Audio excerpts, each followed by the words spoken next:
लाली लाली होठवा से चुअतावे लाली,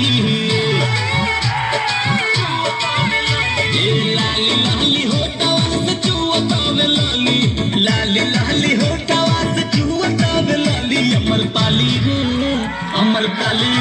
मन करे गाछ देना खाली, अमर पाली रे मन करे गाछ देना खाली। गोरे गोरे गाल जैसे दूधवा के छाली, गोरे गोरे गाल जैसे दूधवा के छाली। अमर पाली रे मन करे गाछ देना खाली, अमर पाली रे मन करे काच काच काच।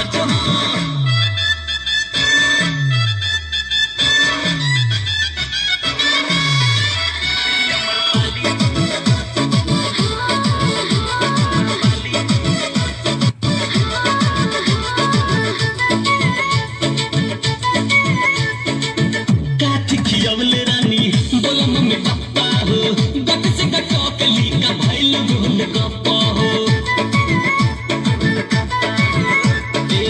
काठी खियवले रानी बोला मम्मी पप्पा हो, गट से गटोकली का भइल गोल गप्पा हो।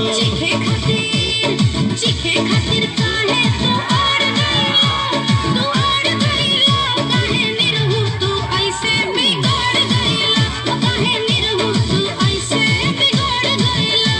बड़ा नीक लागे बोल भले देत बाड़ू गाली, नीक लागे बोल भले देत बाड़ू गाली। हमर पाली रे मन करे गाछ देना खाली, हमर पाली रे मन करे गाछ गाछ गाछ खाली।